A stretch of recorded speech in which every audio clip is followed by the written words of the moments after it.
Salut tout le monde, j'espère que vous allez bien. On se retrouve, oui, pour le débriefing de WWE Raw. Et oui, d'ailleurs, pour ceux qui se sont demandé pourquoi il n'y avait pas de débriefing au Royal Rumble, eh ben, il y a eu une petite surprise qui a remplacé cela. Donc, si vous avez envie d'aller voir, eh oui, il s'est passé des choses. J'ai regardé, je l'ai commenté le show. Et si vous avez envie de le regarder, le lien est d'ailleurs dans la description. C'est le fameux WordPress que je vous ai proposé et que vous pourrez bien sûr savourer pour ainsi dire. Bon, trêve de bavardage, on va commencer bien évidemment. Vous avez vu hein, la mine entre guillemets meurtrie de Kevin Owens et on voit notamment un Sami Zayn au sol. Qu'est-ce qui a pu se passer? Il y avait également les deux vainqueurs du Royal Rumble match qui étaient présents, Charlotte Flair à gauche et Jey Uso jusqu'à sa droite, et notamment des petits regards bien tentés, on va y revenir bien évidemment. On aura également forcément des matchs qui ont été proposés. Je pense par exemple à Elimination Chambers qui aura lieu dans environ un mois, avec finalement du match entre CM Punk et Sami Zayn. Il y avait également un match féminin, on va y revenir. Et enfin, on terminera avec finalement peut-être une association qui pourrait entraîner une autre association. Allez, on commence donc avec le vif du sujet. Forcément, ça c'était l'événement, on va dire, important de la soirée. C'était bien sûr l'attaque de Kevin Owens. Alors oui, j'ai fait un focus, j'aurais pu faire le focus sur le match en lui-même, mais j'ai préféré voilà, vous en parler précisément. On va y revenir. Donc en fin de rencontre, donc CM Punk remporte son match contre Sami Zayn. On va revenir bien sûr hein, sur ce qui s'est passé avec Seth Rollins, etc. etc. Et puis d'un seul coup, donc, il est en train de serrer la main à CM Punk, que j'ai trouvé un peu fort de café, parce que CM Punk avait été trash talk avec lui, mais bon, ça c'est une autre histoire, on y reviendra après. Et il s'avère que juste après, donc Kevin Owens déboule, frappe en fait Sami Zayn, ça bouscule CM Punk, qui au final ne peut rien faire. Donc pour ceux qui auraient voulu dire il aurait dû intervenir, en fait CM Punk était au sol et il vendait finalement la projection de Sami Zayn à son encontre. Alors pas involontaire bien évidemment. Et là à ce moment-là, Kevin Owens va porter un package Pile Drivers et finalement clôturer cette histoire entre guillemets. Alors, c'est vrai que j'en ai pas parlé puisque j'ai pas fait de débriefing pour le Royal Rumble, mais c'est vrai que le match entre Kevin Owens et Cody Rhodes a été excessivement douloureux. Et Sami Zayn était là. Hein. Sami Zayn est venu pour, on va dire, constater. Voilà, constater les dégâts, puisque quand il a vu justement le Alabama Slam porté de Cody Rhodes sur Kevin Owens, et là, bah, il a complètement fracassé tout ça. Et il s'avère que moi, après, Sami Zayn est venu voir Kevin Owens s'enquérir de sa santé. Donc nous, on s'est dit, et honnêtement, je l'ai vu notamment quand j'ai commenté le show, je me suis dit, ah bah dis donc, Cody Rhodes, excessivement arrogant, du style à être très très hautain. Alors je me suis dit, bah peut-être qu'on va avoir une association, Sami Zayn, Kevin Owens contre Cody Rhodes, et peut-être un lutteur qu'il aurait choisi. Le plus drôle, ça aurait été Roman Reigns. Mais on a appris d'ailleurs que Roman Reigns ne serait pas là puisque, eh bien, il est tout simplement blessé pour une durée indéfinie. Et il s'avère que on arrive à la fin, Raw, Kevin Owens attaque Sami Zayn et met un package Pile Drivers. Et je vais le dire tout de suite, bah, ce segment m'a beaucoup déçu. Alors, je m'explique. Avant le show de Raw, avant le Royal Rumble, on m'explique que, eh bien, Sami Zayn, avec notamment Karrion Kross qui traîne entre guillemets autour de lui, il nous explique qu'il y a cette espèce d'association un peu étrange et Sami Zayn qui devrait penser à lui, Seth Rollins n'arrête pas de lui dire, et il s'avère qu'il y a deux petites boulettes, il y a un Helluva Kick sur Cody et sur Seth. Bon, ça après pourquoi pas.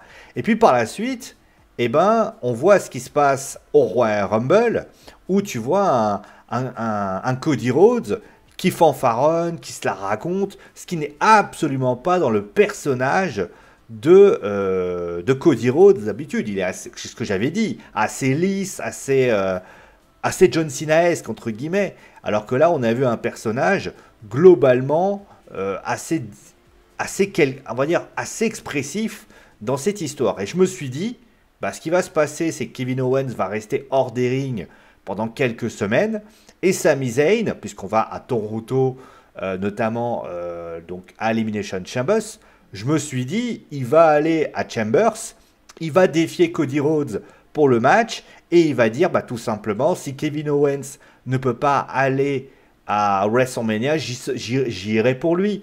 Et ça a été une bonne storytelling. Et après, pourquoi pas faire ce qui s'est passé là, c'est-à-dire Sami Zayn contre Kevin Owens à WrestleMania. C'est une rivalité qui dure... Alors, c'est une rivalité qui fait partie justement du gratin des rivalités. On le sait, Kevin Owens et Sami Zayn, ça s'est longtemps affronté, mais ça s'est aussi aimé. Et il s'avère que dans cette histoire, Kevin Owens et Sami Zayn à WrestleMania, moi j'aurais validé. Et il s'avère qu'ils veulent le faire a priori. Alors soit, on va dire les choses clairement, Kevin Owens a mis KO Sami Zayn pendant quelques semaines, et Kevin Owens, dans cette histoire, va demander encore un match de championnat pour Cody Rhodes. Peut-être qu'il veut réveiller Cody Rhodes et redemander un nouveau match de championnat. Ça peut être une éventualité. Et là, Sami Zayn reviendrait à Toronto pour porter un Luva Kick et tout simplement lui coûter le match et empêcher finalement, et on aurait ce match à WrestleMania. Mais moi, je me dis, est-ce qu'il n'y avait pas d'autres façons plus subtiles de faire de ce match finalement une officialisation? Là, j'ai le sentiment, je ne vais pas dire qu'on a utilisé la méthode de facilité, attention, c'est pas ce que je dis, mais j'ai le sentiment qu'on a plutôt dit, bon, on va tout de suite mettre Sami Zayn, Kevin Owens, on va les mettre ensemble, rideau. Ça me paraît un peu brutal. Après, oui, le coup est violent, le regard de Kevin Owens est assez dur, mais tu n'avais peut-être pas besoin d'aller aussi vite. Là, c'est aller trop vite. J'ai l'impression que la WWE a voulu mettre la charrue avant les bœufs. Et là, quand tu vois ça, bah, s'il y a un match Zayn-Owens à WrestleMania, bah, ça serait bien. Mais tu n'as pas besoin de le faire maintenant. Tu aurais pu le faire à Chambers et ça aurait suffi largement. On est au mois de mars, il reste un mois. Une construction de rivalité entre Owens et Zayn, bah, j'ai envie de te dire, ça suffit largement. Mais bon, c'est comme ça que ça a été décidé. Après, je ne vais pas vous mentir, hein, j'ai toujours dit, les rivalités inter-roster, ça me fait toujours un peu peur. Donc, on verra comment ça se passe pour ainsi dire. Après cela, donc juste avant, on en a parlé, on a donc Seth Rollins et Sami Zayn, et ensuite CM Punk. On va parler du match d'abord. Le match était énorme. Le match était énorme, franchement, entre CM Punk et Sami Zayn. Qu'est-ce que je peux vous dire de ce match? Bah, que c'était un grand match, déjà. Après, ce qui me fait chier, c'est que bah, finalement, bah, moi je me suis dit, en toute sincérité, je me suis dit, bah, avec Seth Rollins qui traînait dans les parages, je me suis dit, bah, Seth Rollins va coûter le match à Punk. En fait, ce qui s'est passé durant l'émission, c'est que Seth Rollins est venu et il a donc parlé de ce qui s'est passé au Royal Rumble. Et par la suite, il est venu demander à Sami Zayn de venir. Alors, il a expliqué qu'il était content pour Jey Uso. Bon, ça, c'est autre chose. Et puis, par la suite, Seth, il arrive, il lui dit, bah écoute, voilà, j'ai un peu amorcé le travail. Maintenant, tu dois faire en sorte que CM Punk ne touche jamais, entre guillemets, au titre. D'ailleurs, il dit un truc qui, pour moi, est assez vrai. Il dit notamment, tu sais ce qu'il a dit il y a 2-3 semaines, pour lui, t'es pas de son niveau. Et d'ailleurs, il le motive. Il lui dit, ouais, t'es pas de son niveau, t'es au-dessus de son niveau, clairement. Et au final, il essaye un petit peu de le provoquer, pour ainsi dire. Et après, il quitte le ring. Bon, CM Punk arrive, donc les deux veulent se taper sur la tronche. Et puis par la suite, il y a le match. Il y a 3 choses qui me gênent dans cette histoire. La première, l'attitude de Sami Zayn, parce que le mec, pendant le match, CM Punk lui fait du trash talk, t'es pas de mon niveau, t'es pas capable, t'es pas ci, t'es pas ça. Et puis par la suite, à la fin, tu le vois, il serre la main à CM Punk comme si de rien n'était. Moi, j'ai envie de lui dire, hey mec, je savais pas que t'aimais autant te faire insulter, mais ça devient quelque peu gênant. Vous voyez, ça devient quelque peu gênant de devoir à un moment donné se dire, bah t'es obligé de devoir faire ça. Ça, c'est la première chose. La deuxième chose que j'ai envie de dire, c'est le match était énorme, ça c'est clair, mais est-ce qu'il y avait besoin de la victoire de CM Punk? Vous allez me dire, oui, parce que c'était Toronto, d'accord, mais rappelez-vous d'une chose, encore une fois, la subtilité. CM Punk a-t-il besoin d'aller à Elimination Chambers? Non. Je veux dire, Sami Zayn, il aurait pu gagner grâce à Seth Rollins. Et donc CM Punk aurait eu Seth Rollins à Chambers. C'était logique.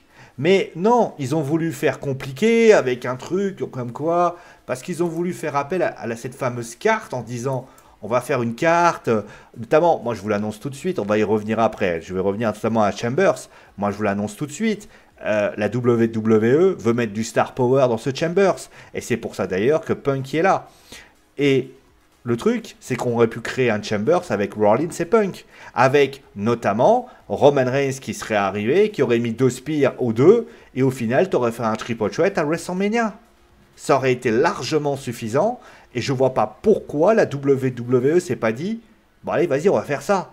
Parce que voilà, clairement, et la troisième point, eh ben justement, vous comprenez là où je veux en venir, c'est tout simplement pourquoi Seth Rollins est parti. Alors vous allez me dire, oui, mais il a été emmené par la sécurité.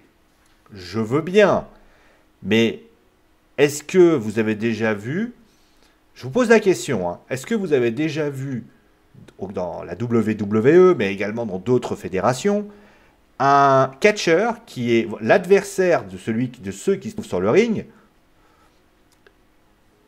au même moment, en train de lutter, pendant que celui-ci, enfin, l'autre est en train de lutter, l'autre il est en train de commenter. Seth Rollins, il aurait pu se retrouver à la table des commentateurs, en train de commenter, en mode, vas-y, je commente, etc., je commente, et à la limite, Seth Rollins aurait pu aider Sami Zayn.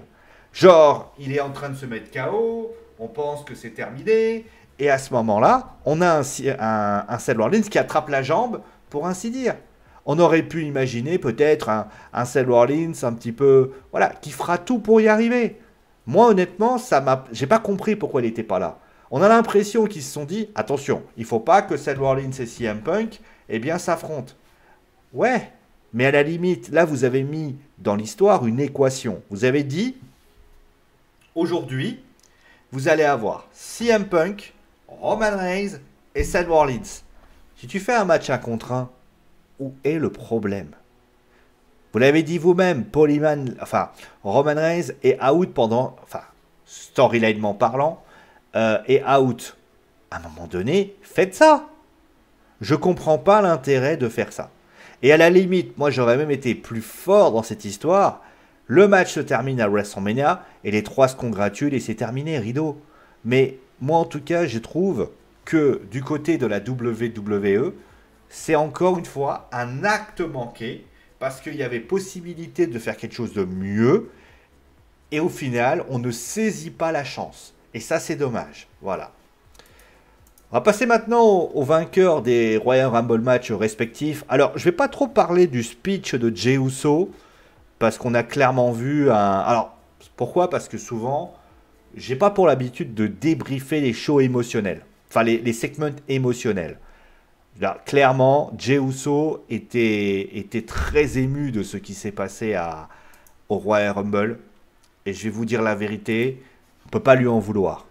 Ce sera avec le temps qu'on saura si Jey Uso sera capable justement de truster les main events de WrestleMania. Pas avant. Moi, je ne vois pas Jey Uso aujourd'hui. C'est compliqué. Il est apprécié par le public, pour ne pas dire adulé par le public grâce à son Yeet Movement. Mais il va falloir faire plus. Aujourd'hui, je vous le dis la vérité, aujourd'hui je veux voir le champion, enfin le main champ Jey Uso. Parce que ce qui m'a présenté là ce soir, bon, il y avait beaucoup d'émotions donc on va retirer ça. Mais si en fait, voilà, on va l'expliquer clairement. Dites-vous bien une chose, là il a remporté le Royal Rumble match. Si il ne me convainc pas, je refuserai qu'il soit champion. Et je ne parle pas juste de faire des mouvements des bras, etc. Il va falloir tout simplement, parce que les gens qui disent, moi je la vérité, les gens qui disent, ouais mais il le mérite. Mais tout le monde le mérite en fait. C'est ça que vous ne comprenez pas. Je veux dire, on passe de Rhea Ripley à Jey Uso à Gunther, en passant par Charlotte Flair, en passant par Akira Tozawa, ou R-Truth, ou le Miz, ou John Cena, ou Triple H à l'époque, ou l'Undertaker, Kane, ou Hulk Hogan, Uncle Jim Duggan, ou je sais pas, Uncle Jim Duggan, ou Diesel, Shawn Michaels, etc., etc., ou je sais pas, Evan Bourne, j'ai regardé une vidéo d'Evan Bourne, d'ailleurs, allez la voir pour Mister O'Kick, pour information, Evan Bourne, Jack Swagger, ou je ne sais pas, Cesaro, il y a eu tout le monde le mérite. Penta mérite d'être champion du monde avec ce qu'il peut la proposer dans sa carrière. Sin Cara mériterait aussi Mystico au vu de ce qu'il est capable de faire. Et Jimmy Uso le mérite parce que ce qu'il propose sur le ring, c'est très bon. Alors oui, mais ce qui va faire que il y a le mérite, mais il y a aussi le respect, ça va être ce que tu vas proposer. Cody Rhodes, pourquoi j'étais pas inquiet sur le fait qu'il soit un grand champion? Parce qu'il avait prouvé dans les circuits indépendants qu'il était bon. Je veux dire, Rhea Ripley, quand je l'ai vu avec la ceinture, tu sais qu'elle va être forte. Parce que Rhea, elle a lutté dans des fédérations, certes européennes, mais tu vois quelque chose. Gunther, c'est la même chose. Il y a quelque chose, il y a une prestance, il y a quelque chose qui se met en place. Ludwig Kaiser, moi je me dis, ouais, il manque encore des choses. Tu prends quelqu'un comme Pete Dunne, on voit qu'il y a quelque chose, mais ça reste encore poussif. Moi, pour ce qui s'agit de Jey Uso, c'est pareil. Jey, il a obtenu le Royal Rumble match et je suis certain qu'il le... Alors, est-ce qu'il le mérite? C'est un choix. Moi, j'aurais préféré qu'il ne soit pas choisi, la vérité, parce que pour moi... il avait affronté Gunther avant et je voyais pas pourquoi on lui avait fait affronter Gunther avant, mais la WWE m'a eu et tant mieux. Mais moi, ce qui me gêne dans cette histoire, c'est maintenant, moi, ce que j'attends, voilà, ce qui me gêne, c'est ça. Mais moi, en tout cas, ce que je veux dorénavant, c'est de dire à Jey, ok, tu veux être champion, prouve-le-moi. T'as, allez, 2 mois pour me prouver que tu vas être un grand champion. Et tu vois, vous allez me dire, ouais, mais il a déjà eu des matchs de championnat. Ouais, mais aucun match de championnat, il m'a convaincu. Je suis désolé, il n'y a aucun match de championnat où il m'a convaincu. Les matchs avec Roman Reigns, ils m'ont pas convaincu. Le match avec Gunther qu'on a eu au Saturday Main Event, la rivalité, elle m'a pas convaincu. Là, je veux voir s'il est capable, en 2 mois, de me dire, là, je ne suis plus le champion intercontinental, le champion par équipe, le mec qui était avec Jimmy Uso. Je veux que Jey Uso soit le champion du monde, poids lourd, le main event, Jey Uso. S'il y arrive, je serai le premier à lui serrer la main et lui dire, écoute frérot, c'est bien. Mais c'est pas avec des hits que tu vas faire. Daniel Bryan, encore une fois, on va parler du Yes Movement. Daniel Bryan, quand il a récupéré la ceinture à WrestleMania 30, tu voyais l'étoffe d'un grand champion. Parce qu'il avait été capable d'être un immense champion. Alors oui, il y a eu des choses, parfois on peut discuter, mais ce qui va faire que... Alors là, je vois déjà ce que les gens vont me dire, ouais mais bon, Sio, t'es dur avec lui, machin. C'est pas moi qui suis dur. Regardez, je vais prendre le cas, un exemple concret. Daniel Bryan. Vous étiez tous à réclamer Daniel Bryan. Est-ce que les audiences ont suivi? Surtout que vous faites le Yes Movement. Les audiences n'ont pas suivi. Vous avez réclamé Drew McIntyre. Alors oui, c'est particulier, d'accord, parce que Drew McIntyre, c'était en période de Covid. Mais vous n'avez pas suivi Drew McIntyre. En fait, un champion, c'est simple. Si il est champion, vous n'avez pas envie de le suivre, vous ne pouvez pas, la WWE ne peut pas l'apprécier. Kofi Kingston, la Kofi Mania, vous étiez tous là à dire, il faut que Kofi Kingston gagne. Il a remporté le titre, vous n'étiez pas avec lui.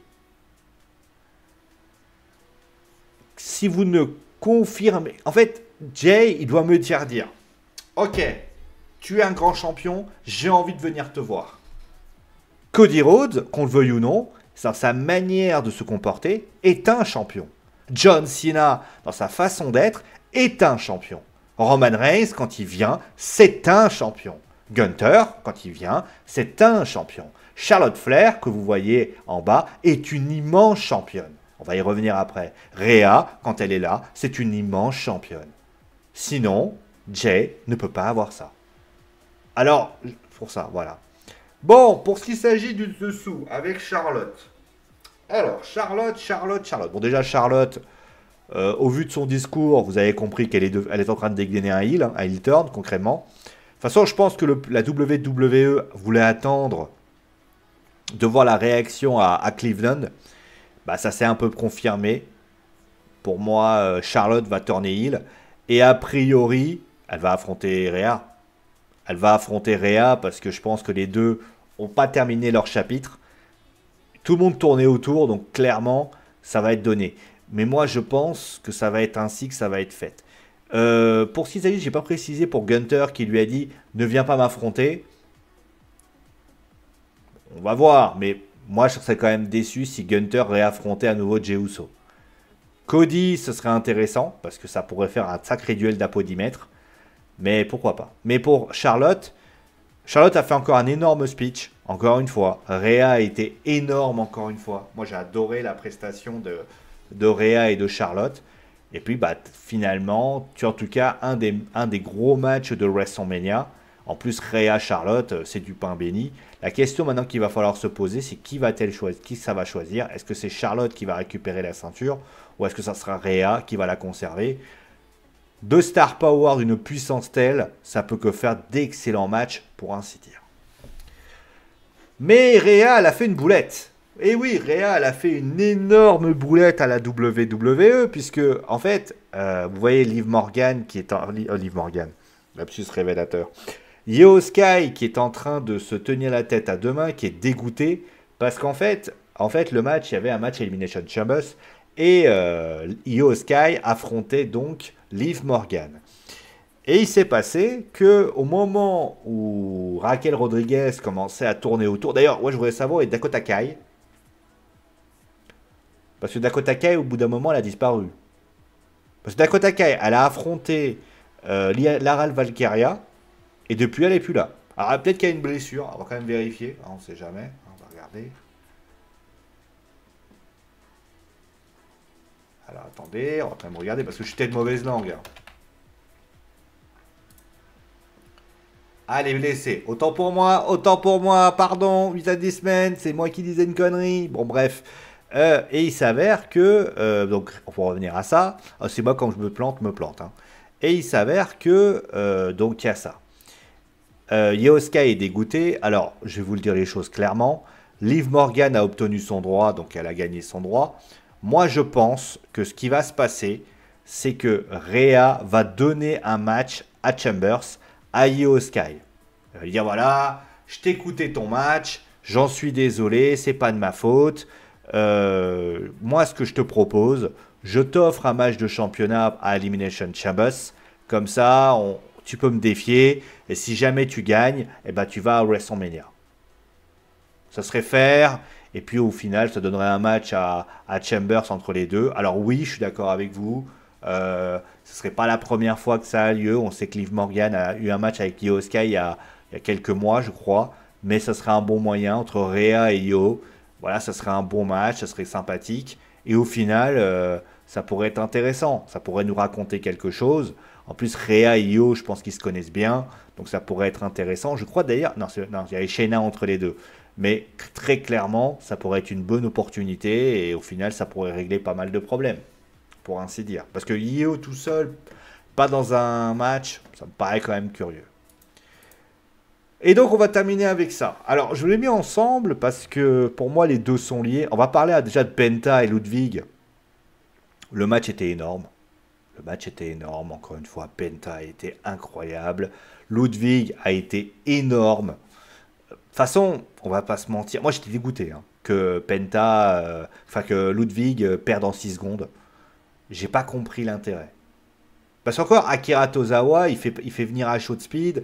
Aisho Speed, d'ailleurs, l'élimination d'Otis, parce qu'il élimine Otis à Aisho Speed, dans un sens, elle est un peu gommée. Dans le sens où Otis, finalement, il envoie Aisho Speed, donc finalement, il fait part intégrante, de ça. Pour le cas de Ludwig Kaiser, putain, la désillusion, je me suis dit, ah ouais, non, c'est pas bien. Moi, j'ai été excessivement déçu de ça, honnêtement. Et puis par la suite, pour ce qui s'agit de Penta et de Ludwig, de toute façon, on est toujours en train de le dire, hein, Ludwig et Penta, c'est des monuments. C'est des gros matchs. Moi, j'adore Ludwig. Je trouve que c'est un lutteur incroyable. Et puis les New Day qui donc ont remporté leur premier match avec un nouveau thème d'entrée, enfin. Et il y a un homme qui est juste à droite, là, vous le voyez, c'est Logan Paul. Donc, a coûté le match à Rey Mysterio et Dragon Lee. Bon, on sait que la semaine prochaine, Logan Paul, on va parler d'ailleurs après d'Elimination Chambers. Logan Paul va participer face à Rey Mysterio. Seth Rollins lui affrontera Finn Balor.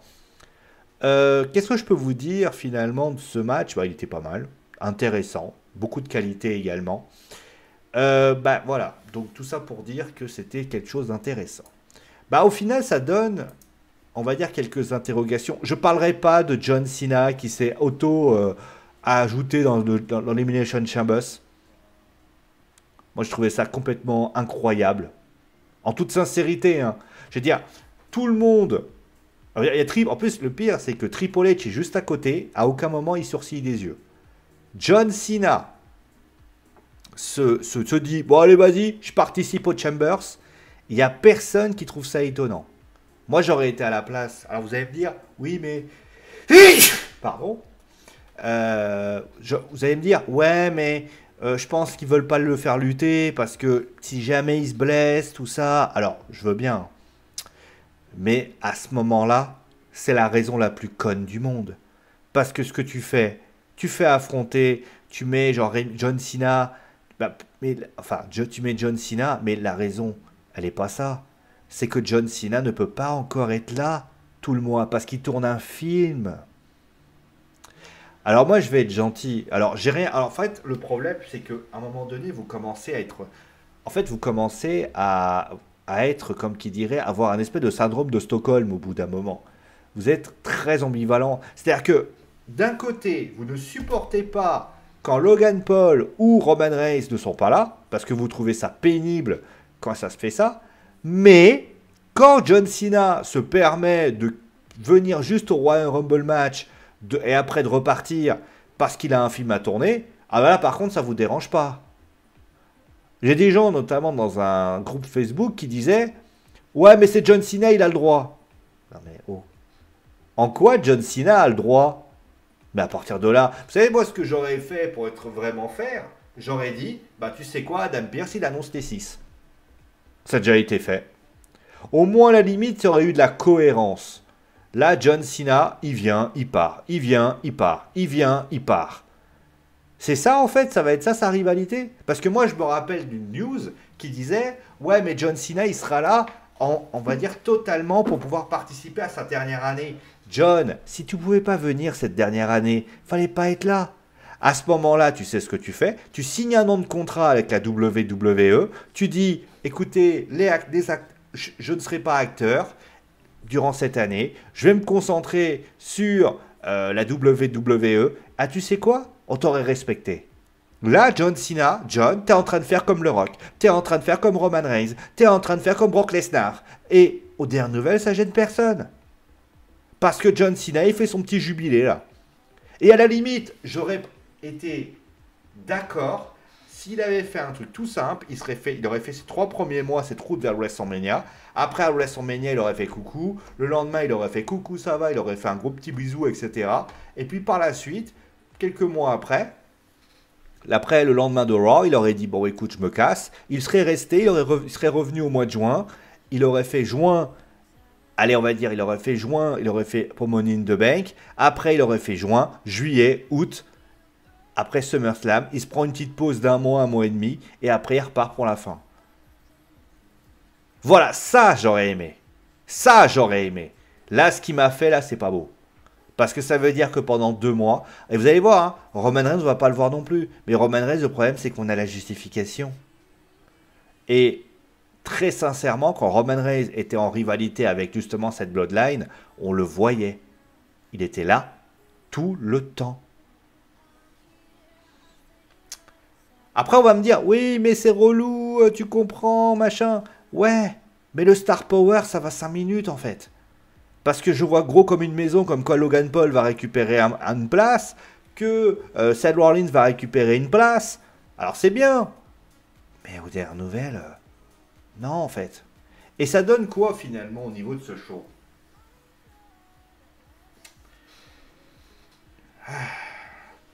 Bah ça donne un show un peu inachevé en fait.